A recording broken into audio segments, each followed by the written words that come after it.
नमस्कार, मैं हूं आपके साथ नम्रता शर्मा। पश्चिम बंगाल में विधानसभा चुनाव होने हैं, ये सबको पता है।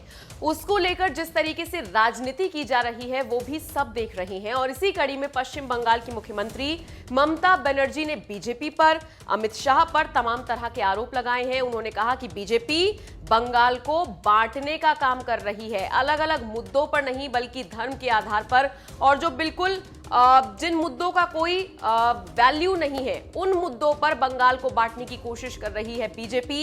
ये कहना है ममता बनर्जी का। दरअसल एक न्यूज चैनल के कॉन्क्लेव में ममता बनर्जी शामिल होने के लिए पहुंची थी और इसी दौरान उन्होंने ये सारी बातें कही। ममता बनर्जी ने बीजेपी पर सीधा प्रहार किया और कहा कि आप मुझे गाली दे सकते हैं, आप मुझे अनदेखा नहीं कर सकते हैं। किसानों को लूटने के बाद, मुझे अपने धर्म का पालन करने की अनुमति नहीं देने के बाद, दंगे करने के बाद आप बंगाल चाहते हैं।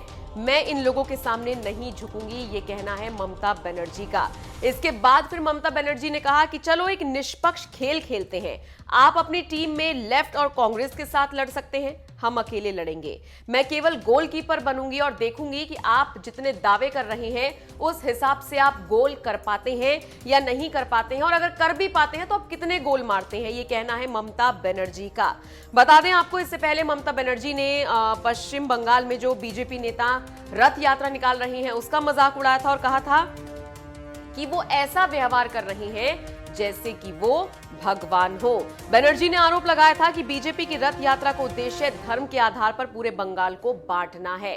तो ये सारी चीजें हैं जो ममता बनर्जी ने बीजेपी पर तंज कसते हुए कही हैं। प्रधानमंत्री मोदी, अमित शाह, मतलब समझ लीजिए किसी को उन्होंने नहीं बख्शा है और साथ ही साथ एक तरीके से इशारा दे दिया है कि अगर आप मैदान में हैं तो भाई मैं भी मैदान में हूं, मैं भी झुकूंगी नहीं, आप मुझे इग्नोर नहीं कर सकते। गाली आपको मुझे देनी है, दीजिए।